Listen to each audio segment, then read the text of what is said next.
I recently got these dishwasher cleaning tablets because I have changed the filter and I still feel like our dishwasher is not getting our dishes clean. So as you can tell, this was just ran and the inside looks quite clean, but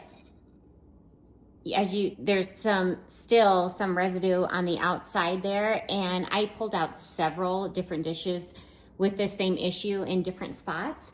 So I was thinking I need some dishwasher cleaning tablets, and hopefully that will solve the problem. I can tell even in here, so it just looks a little dirty, like it could use a cleaning, especially down in there. And this, it says it adheres to the walls of the dishwasher.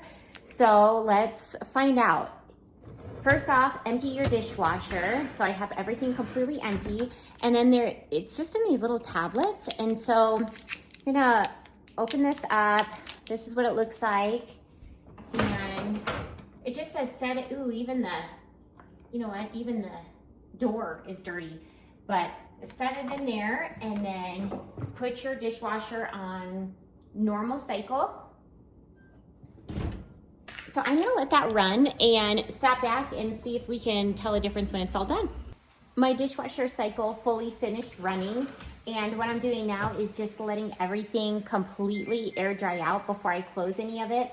And I can already tell it looks so much cleaner, so I am looking forward to seeing how it does now with my dishes.